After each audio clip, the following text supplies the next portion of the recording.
tratamento cirúrgico da área glútea traz inúmeros benefícios às pacientes, relacionados principalmente com o contorno corporal e a harmonização do corpo nos padrões estéticos universais.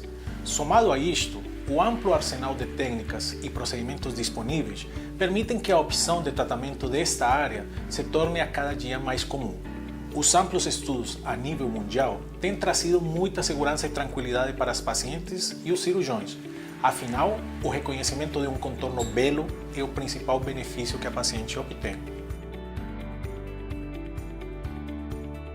No pré-operatório, e visando um resultado mais bonito, é importante a hidratação contínua da pele para preservar a sua elasticidade e força e a manutenção de um peso corporal condizente com a altura para valorizar o volume glúteo que será colocado. No pós-operatório, é importante o controle estrito dos movimentos no terço inferior do corpo nos primeiros 15 dias, para evitar complicações como seromas ou hematomas. Neste período é quando se estabelece o isolamento das próteses nas lojas criadas e os possíveis enxertos de gordura passam pela etapa mais crítica da integração. É importante também evitar a pressão intensa e constante na região cirúrgica para proteger as próteses ou enxertos realizados.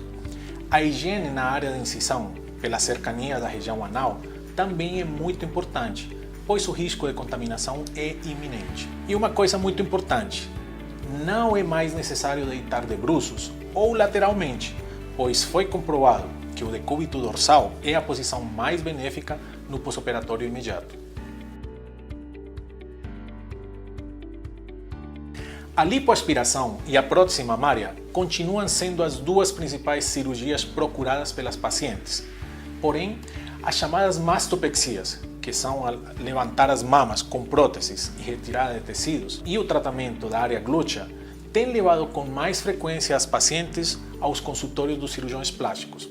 E ainda, um novo conceito de tratamento não só do glúteo, mas também da área abdominal, dorsal e periglútea, chamado de Lower Body Lift, tem tido uma procura bem interessante. A toxina botulínica tem inúmeras vantagens, não só na área estética, como em outras áreas muito importantes da medicina, no tratamento de diversas patologias.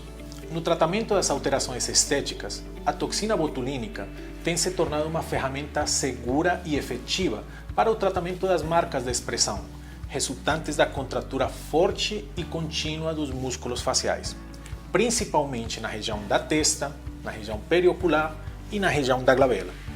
Assim, com uma aplicação subcutânea e bem distribuída do produto, se obtém relaxamento dos músculos de expressão facial, alcançando linhas mais suaves e amáveis. É um procedimento de curta duração e com resultado quase imediato, obtendo o efeito máximo da toxina nas primeiras 72 horas.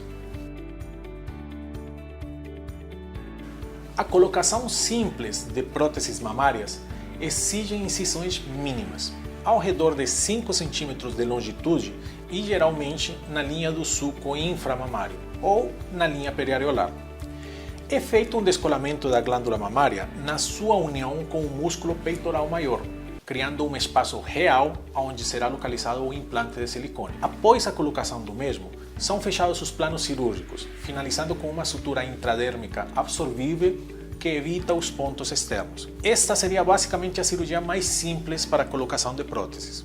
Porém, cada paciente é diferente e nenhuma delas tem um caso igual ao outro, o que exige do cirurgião uma perícia suficiente que só o treinamento adequado pode dar. Neste tipo de cirurgia mais simples, o tempo de recuperação é relativamente curto, ao redor de 15 dias, após os quais a paciente já poderá realizar movimentos mais amplos. Porém, nunca é demais o cuidado que deve ser observado.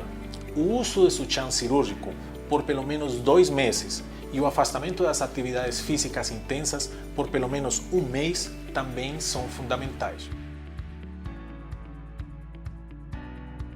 Em teoria, sim, pois a cirurgia plástica não tem a ver só com os procedimentos estéticos.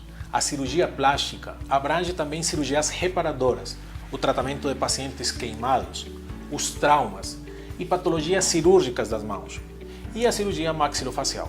Mas falando em cirurgia plástica estética, está reconhecida como prudente uma idade na qual o desenvolvimento dos caracteres sexuais secundários já tenha acontecido. Essa é uma situação que acontece geralmente ao redor dos 16 a 17 anos. Para tratamento das orelhas em abano ou orelhas proeminentes, a idade de 6 anos já é uma idade oportuna para intervir, pois o tamanho da orelha não vai se modificar depois dessa idade. O resultado ideal da rinoplastia é aquele no qual as características raciais e genéticas do paciente são preservadas. Quer dizer, o padrão estético da sua raça, em particular, é o procurado. Por isso é fundamental avaliar o nariz de forma consciente, escutando do paciente as suas principais queixas e oferecendo resultados realísticos e coerentes.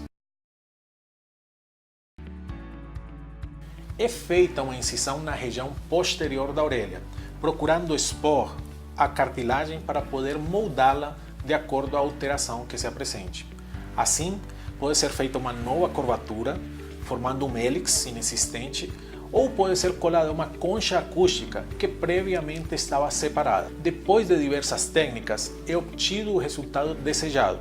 É fechada a pele com pontos que serão retirados após 15 dias, sem esquecer de usar uma faixa compressiva por um mês que manterá a orelha em seu lugar. Como falei anteriormente, a idade inicial para fazer o tratamento é a partir dos 6 anos.